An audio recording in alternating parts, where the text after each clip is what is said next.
اینجا ایران است. رادیو 7. آی دکتر امیدخان سلام. سلام. ببین تو فکر میکنی از دولت تدبیر و امید روحانی آبی واسه ولی فقیه گرم میشه؟ نه. به نظر تو بهترین جا برای ملاقات روحانی با اوباما کجاست؟ قطار زمینی. قطار زمینی؟ مگه قطار هوایی هم داریم؟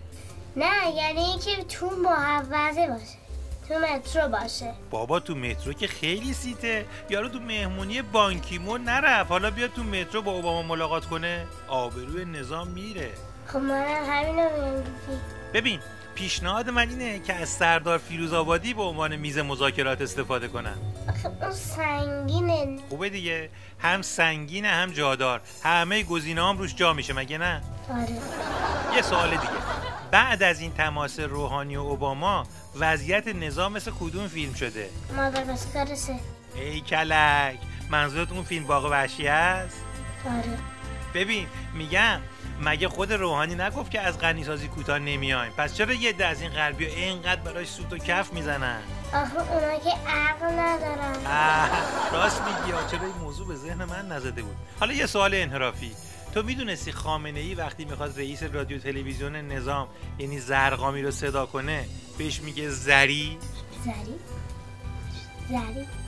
کجا دیدینش؟ تو طبیله. شوخی نکنید. جان امید شوخی نمی‌کنم، جدی میگم. اصلا ولش کن، بریم سراغ بحث‌های روز. به نظر تو اوباما بیشتر دوست داشت با روحانی ملاقات کنه یا روحانی با اوباما؟ هر دوشون. این خامنه‌ای بالاخره زر رو میندازه بالا یا نه؟ هر زیاد فکرم کار نمیکنه. از کجا میشه فهمید اون گیلاسی که اوباما تو مهمونی شام پرش کرد واقعا توش آب بود یا آب شنگولی؟ الان میای از این قضیه بگذری؟ باشه بگذر. ممنون. امیدی از این که اومدی اینجوری اوضاع رو تحلیل کردی ممنونم. بازم میای؟ بله. خداحافظ. خدا.